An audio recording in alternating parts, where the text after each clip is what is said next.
kita. Ini kita orang nak buat air soya guna Simo Green Blender. Tengok ni, cantik gila, estetik kan. Ni estetik bekas dia. And dia punya ni pun macam solid jugalah, dia berat. Kalau beli set ni dapat sekali lah dia punya manual, brush, measuring cup dengan dia punya plug 3 pin. Benda ni senang tau. Korang just letak je kacang, tak perlu dah sebab dia dah siap dengan bilah grinder and dia masak terus soya kita dekat dalam tu. Dekat sini Cik T tak ada buat measurement sangat. Cik T just letak kacang je kat sini. Kacang ni dah rendam semalaman and dah kopek dia punya kulit. Lepas tu letak je air. Lepas tu korang boleh lah setting dekat sini. Dia ada banyak function. Selain buat soya pun ada juga dekat sini.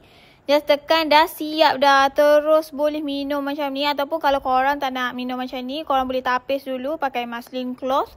Ataupun yang ni, yang Cik T pakai penapis tea je. Sebab ni je ada kat rumah. Okay, Sofia nak buat apa? Air soya.